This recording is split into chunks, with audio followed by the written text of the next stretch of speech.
अस्सलामुअलैकुम वरहमतुल्लाहि वबरकातुहू। इस्तकबाल है आपका एजुकेशन ट्यूब यूट्यूब चैनल पर। आज हम इस वीडियो में रोमन अददी अलामतें इसके बारे में मालूमात हासिल करेंगे कि रोमन अददी अलामतें क्या है। तो सबसे पहले मेरी आप सबसे गुजारिश है कि चैनल को सब्सक्राइब करें, वीडियो को लाइक और शेयर जरूर करें। तो आइए जानते हैं रोमन अददी अलामतें, इसका तारुफ और उसूल।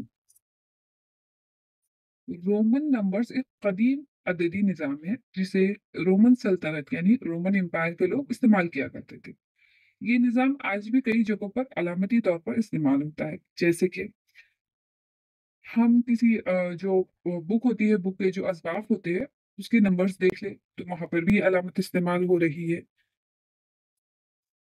इसके साथ घड़ी है, घड़ी में भी आपको देखिए यहाँ घड़ी नजर आ रही है, इसमें भी अलामतें हैं। ये रोमन नंबर्स है ये। देखिए, एक के लिए यहाँ पर आई का इस्तेमाल होता है। जो हमारा एक नंबर का जो अदद है उसके लिए आई, और 5 के लिए बी, और 10 के लिए एक्स। हर्फ़ी अददी अलामत यानी हिंसे के तौर पर इस्तेमाल होते थे।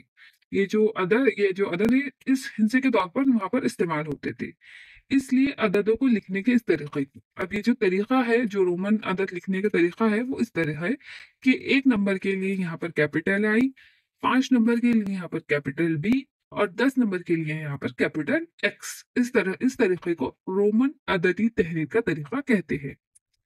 अब इसमें जो सिफर होता है, जो हमारा बैनुल अक़वामी नंबर है सिफर, वो रोमन अदद में नहीं होता है। सिफर के लिए कोई अलामत ही नहीं रखी गई है, मतलब है ही नहीं इसमें रोमन अदद में। इसी तरह हिंसों की मकामी कीमत भी नहीं होती है। रोमन अलामतों में इसकी मकामी कीमत भी नहीं होती है।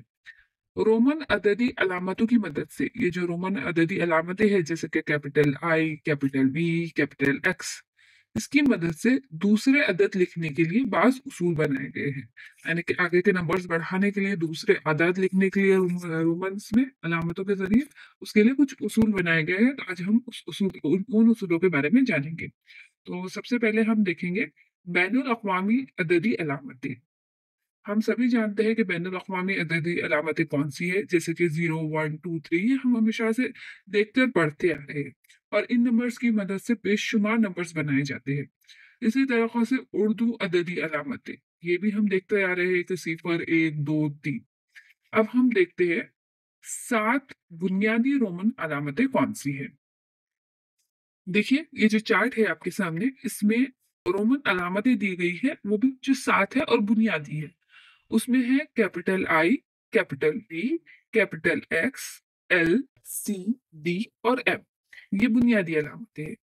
अब इनके जो आदाद है जो जाहिर करते हैं, तो कैपिटल आई 1 को वाजे करता है, कैपिटल बी 5 को, कैपिटल एक्स 10 होता है, कैपिटल एल 50 होता है, सी 100, डी 500 और एम 1000।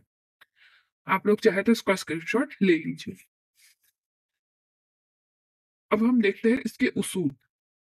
तो उसूल नंबर 1 है, अलामत कैपिटल आई और कैपिटल एक्स में से कोई अलामत 2 मर्तबा या 3 मर्तबा एक के आगे मतलब एक बाजू बाजू लिखी जाए तो इनकी जमा करने पर अदद हासिल होता है। देखिए, अगर अलामत कैपिटल आई और कैपिटल एक्स में से कोई अलामत 2 मर्तबा या 3 मर्तबा बाजू बाजू लिखने पर उसकी जमा करें, तो जो अदद हासिल होता है, जमा करने पर क्या होता है, एक अदद हासिल होता है। देखिए, यहाँ पर है आई, डबल डबल आई है, यहाँ पर आई और उसके बाद और एक बार आई, तो ये क्या हो गया, 1+1, क्योंकि आई किसको बाजी करता है, एक नंबर को, एक डिजिट को। तो 1 जमा 1 यहाँ पर कितना हो जाएगा, 2। इसी तरीके से एक्स किसको बाजी करता है, 10 नंबर को। तो एक्स एक्स मतलब 10 जमा 10, यहाँ पर कितना हो जाएगा, 20। इसी तरीके से अगर 3 मर्तबा हम आई को लिखते हैं, तो 1 जमा 1 जमा 1 जमा, यहाँ पर हमें क्या आदत हासिल हो रहा है, 3 जमा करने पर। ये था उसूल नंबर 1। इसी तरीके से उसूल नंबर 2 देखते हैं। कैपिटल आई और कैपिटल एक्स की अलामतें एक के आगे एक, यानी कि बाजू बाजू एक के आगे एक, ज्यादा से ज्यादा 3 मर्तबा लिख सकते हैं। यानी कि कैपिटल आई और कैपिटल एक्स की जो अलामत है, वो जो बाजू बाजू जो लिखी जाएंगी एक के बाद एक, वो ज्यादा से ज्यादा सिर्फ 3 मर्तबा लिखी जा सकती है। जैसा कि यहाँ पर आपको नजर आ रहा है, 3 बार तो आई लिखा हुआ है, मतलब 1+1+1, यानी कि इसका अदद जो हमें हासिल हुआ है वो कितना है, 3। इसी तरीके से कैपिटल एक्स एक्स एक्स, मतलब 10 जमा 10 जमा 10, यहाँ पर हो जाएगा 30। इसके बाद देखिए अलामत वी, जो कि 5 नंबर होता है, अलामत वी को एक के आगे एक नहीं लिखा जाता है। ये सबसे अहम है कि जो अलामत वी है उसको एक के आगे एक नहीं लिखा जा सकता है। देखिए आपको यहाँ नजर आ रहा होगा कि वी वी मसावी एक्स, इस तरीके से ये गलत हो जाता है, इस तरीके से नहीं लिखा जाता है। ये था उसूल नंबर 2। अब हम देखते हैं उसूल नंबर 3। उसूल नंबर 3 है कि कैपिटल आई या कैपिटल वी में से कोई अलामत बड़ी अददी अलामत के दाएं तरफ यानी कि राइट साइड लिखी जाए तो इसकी कीमत बड़े अदद की अलामत की कीमत में जमा की जाती है। अब यहाँ उसूल नंबर 3 में है तो जमा का अमल बताया जा रहा है कि किस तरह जमा की जाती है। तो उसके लिए आपको इतना याद रखना है कि पहले तो राइट साइड, देखिए अगर छोटा हुर्फ बड़े हुर्फ के बाद आता है तो जो छोटा हुर्फ होगा वो बड़े हुर्फ के बाद आए तो उसे जमा कर दिया जाएगा। राइट साइड में अगर छोटा हुर्फ बड़े हुर्फ के बाद आए तो उसे जमा कर दिया जाएगा। देखिए यहाँ पर है कैपिटल वी यानी कि 5 और आई, कितना हो जाएगा, 5 जमा 1, यहाँ पर हो जाएगा 6।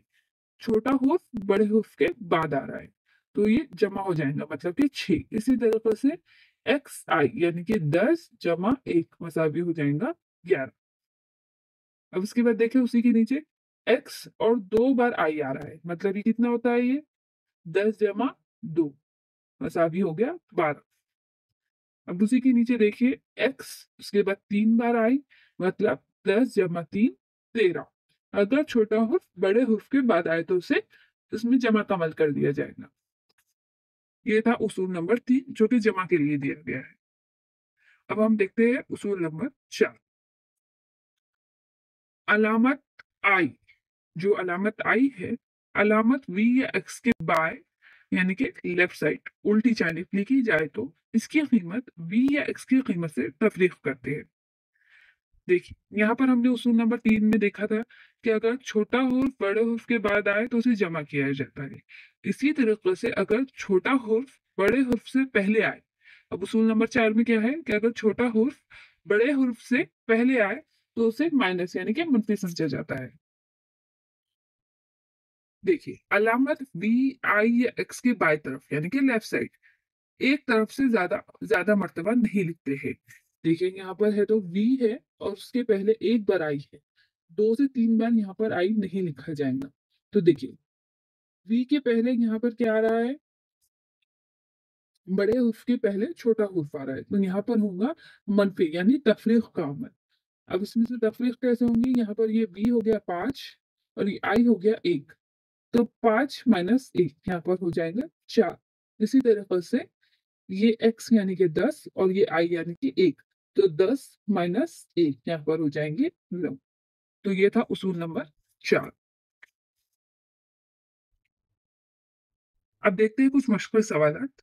आप इन मशक़ी सवालात का स्क्रीनशॉट ले लीजिए और आप इसको खुद हल कर सकते हैं। तो देखते हैं कि रोमन अददी अलामतों का इस्तेमाल करके 1 से 20 तक के अदद लिखना है। जो रोमन अददी अलामतें दी गई हैं उनका इस्तेमाल करके 1 से 20 तक आपको अदद लिखना है। इसके बाद है मंजर झेल आदात बैनुल अक़वामी अददी अलामतों, यानी जो बैनुल अक़वामी हिस्से है उसमें लिखना है। तो देखिए यहाँ पर बी का तो आ जाएगा 5, उसके बाद उसका 10। इसी तरीक़ा से देखिए जो वी और उसके बाद 2 बार आई आया है तो वो हो जाएगा 7। अब सवाल नंबर 3 है, इसमें खाली चौकोरों को पूर कीजिए। तो देखिए यहाँ पर आदात का एक रो दिया गया है और रोमन अददी अलामतों का एक रो दिया गया है। कहीं आदात लिखे हैं तो उनका रोमन अदद लिखना है, कहीं रोमन अदद लिखे हैं तो उनके आदात लिखना है। इसी तरह से कुछ और सवालात हैं जिसमें रोमन अददी अलामतों का इस्तेमाल करके अदद लिखना है। तो यहाँ पर अदद दिए गए हैं, उनका रोमन अलामत वहां पर लिखना है। तो आप इसका स्क्रीनशॉट ले लीजिए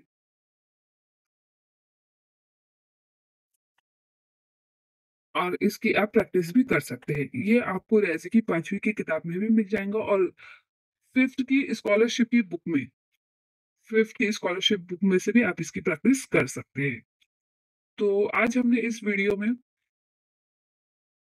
आज हमने इस वीडियो में रोमन अददी अलामत, उसका तारुफ और उसूल के बारे में मालूमात हासिल की है। आपसे गुजारिश है कि चैनल को सब्सक्राइब करें, वीडियो को ज़्यादा से ज़्यादा लाइक और शेयर ज़रूर करें। जज़ाकल्लाह।